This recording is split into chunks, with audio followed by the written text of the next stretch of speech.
con este ataque que podemos definirlo como narcoterrorista, a un grupo escindido quizás de lo que era Sendero Luminoso, un grupo armado histórico en la década del 80 y 90 en el Perú, que asesinó a 14 personas que estaban en un bar en un pueblo de la Selva Central en Perú, más precisamente en San Miguel del N, lo que sería la provincia de Satipo.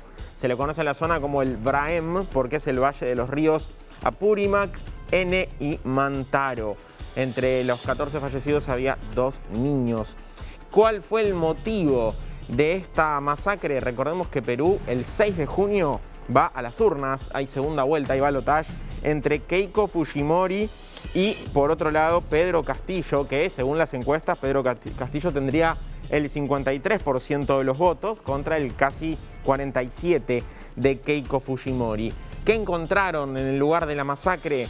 Encontraron justamente volantes como el que vemos en pantalla, folletos con una especie de declaración anti-Fujimori de parte de Sendero Luminoso. Decían que van a limpiar al Braem y al Perú de los antros del mal vivir, de parásitos y de corruptos, y dijeron que quien vote a favor de Keiko Fujimori es un traidor, es asesino del Braem, asesino del Perú, nunca más Fujimori. Eso es lo que decía de manera condensada. Esos folletos, como el que estamos viendo en pantalla, fueron los que se encontraron en la zona de la masacre. Esto sucedió el domingo pasado, en la noche del 23 de mayo. Se dio a conocer recién ayer 14 personas que no fueron identificadas. ¿Sí? La policía y la Fiscalía Supraprovincial, que está especializada en delitos de terrorismo y de lesa humanidad, ya inició en realidad las investigaciones por la masacre.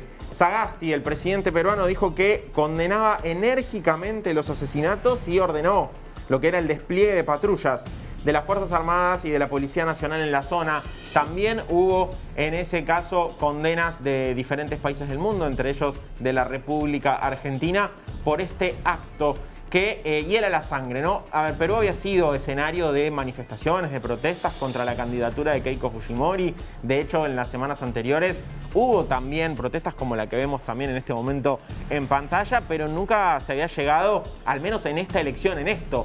Basta remitirse a unos 5 años atrás, al año 2016, con otra intervención de Sendero Luminoso, justamente con una emboscada en la que también fallecieron algunas personas, 8 soldados del ejército y 2 choferes civiles. Fue un ataque, en ese caso, también relacionado con las elecciones. Así que veremos qué sucede en el Perú.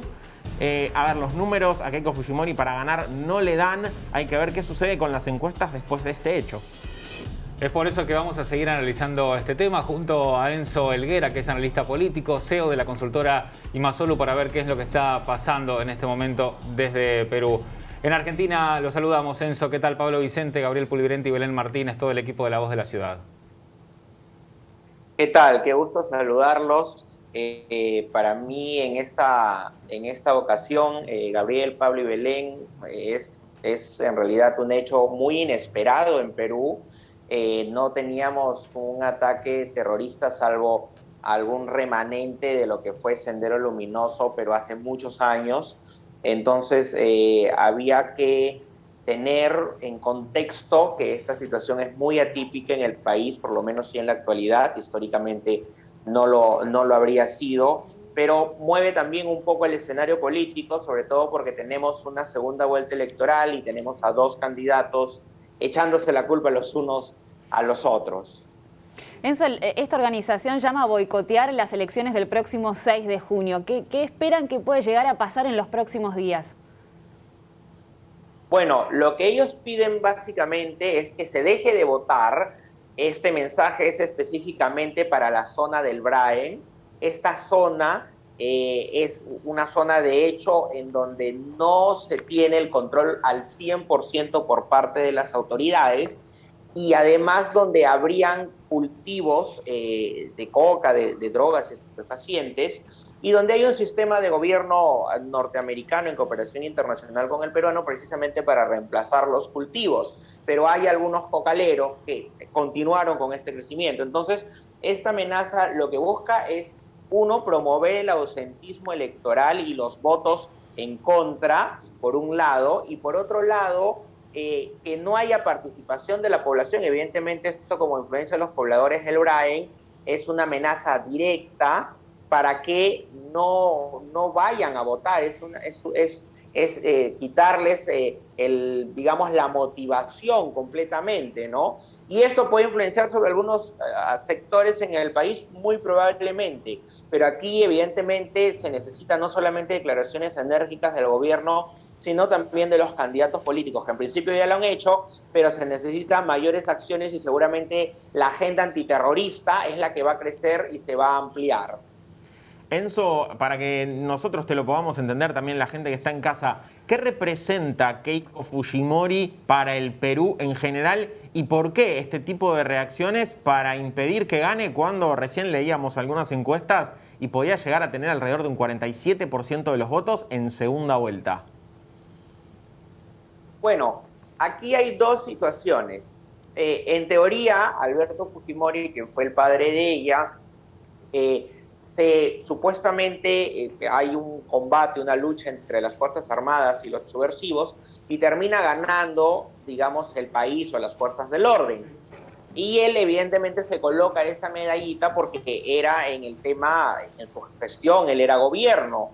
Pero la historia detrás de esto es que un grupo especializado llamado el GEIM tuvo que actuar a espaldas de Alberto Fujimori y de Vladimiro Montesinos, el asesor presidencial que manejaba y se confabulaba con los mismos narcotraficantes.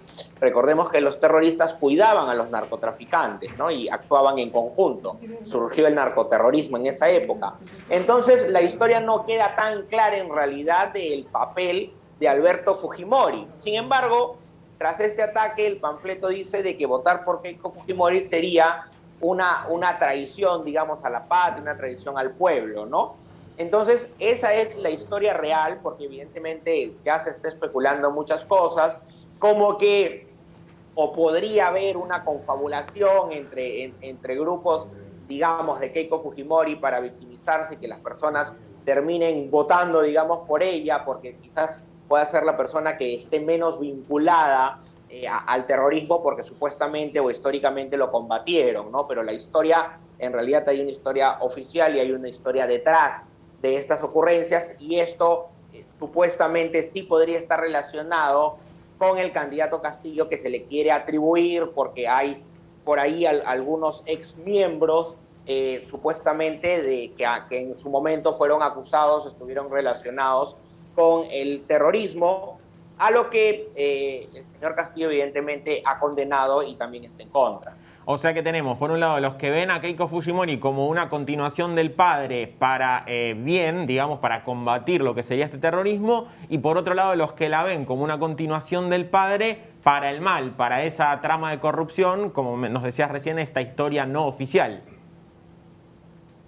Así es, y de hecho el tema de la corrupción y la relación con el narcotráfico sí ha sido comprobada, sí ha sido además castigada, por ende Alberto Fujimori se encuentra preso y su asesor Vladimiro Montesinos se encuentra preso, y las prácticas eran complotar no solamente con las fuerzas o empresas formales, medios de comunicación, sino también con el narcotráfico, desde donde les cobraban cupos, y lo que había hecho el Estado era centralizar la relación de permisos e incluso de atrapar para la opinión pública ciertas cantidades de dinero que supuestamente se quemaban y que no necesariamente era así. Entonces había todo un complot muy bien armado, tanto para quedar bien con la opinión pública y tener tratos por lo bajo con el narcotráfico. Entonces esta relación hace que la opinión pública esté más confundida y que evidentemente este tema no termine favoreciendo a uno u otro candidato, solo azuzar un poco, digamos, la efervescencia emocional en relación a uno u otro candidato. Bueno, y esa opinión pública, Enzo, ¿cómo va a estar de cara a las próximas elecciones después de este episodio tan violento? Mira, de momento lo que se podría decir es que esto va a influenciar en el BRAE.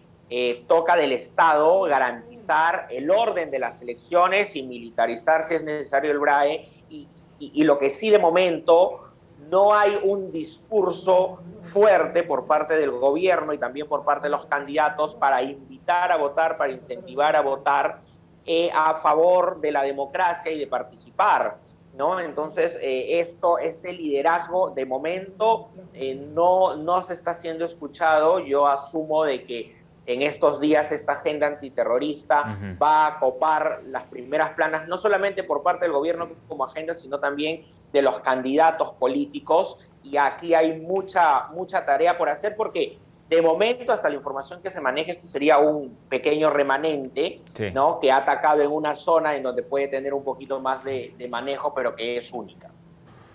Te queremos agradecer, Enzo, por estar con nosotros. Obviamente acompañamos estas duras horas que está atravesando el pueblo hermano de Perú. Gracias de parte de todo el equipo de La Voz de la Ciudad.